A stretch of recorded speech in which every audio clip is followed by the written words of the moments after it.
बाबा जी महाराज ऋषिकेश की एक धर्मशाला के एक कमरे में एकाएक पहुंच गए और वहां उपस्थित एक व्यक्ति से बोले, अरे तुझे तो बड़ी भूख लगी है, कई दिन से तुझे खाना नहीं मिला है, चल मेरे साथ।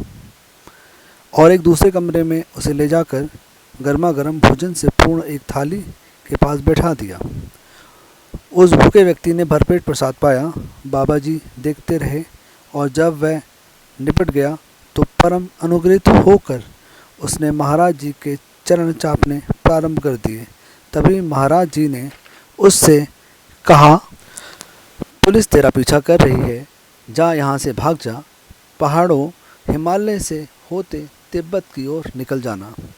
बाबा जी को कहाँ से पता मिला कि अमुक धर्मशाला में एक भूखा देशभक्त बैठा है और वहाँ से उन्होंने दूसरे कमरे में उसके लिए गर्म भोजन की थाली प्रस्तुत कर दी। भूखा व्यक्ति और कोई नहीं, स्वयं बम्बई के सुप्रसिद्ध स्नायु विशेषज्ञ डॉक्टर भोसले थे, जो वर्ष 1942 के स्वतंत्रता आंदोलन में अंग्रेजी राज के विरुद्ध बीड़ा उठाने के कारण देशद्रोही करार दिए गए थे और पुलिस के चंगुल से बचने के लिए ऋषिकेश की उस धर्मशाला में वेश बदलकर छिपे हुए कई दिनों से भूखे प्यासे पड़े थे।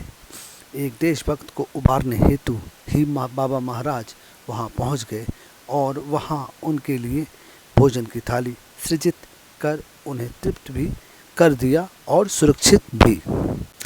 20 वर्ष बाद सन 1962 में श्री शिवा नारायण टंडन जी के घर उनके भतीजे के उपचार हेतु कानपुर आने पर उन्होंने अपनी गाथा स्वयं टंडन जी को सुनाई थी और मालूम होने पर कि बाबा जी इस वक्त लखनऊ में विराजमान हैं, उन्होंने लखनऊ जाकर बाबा जी के पुनः दर्शन किए।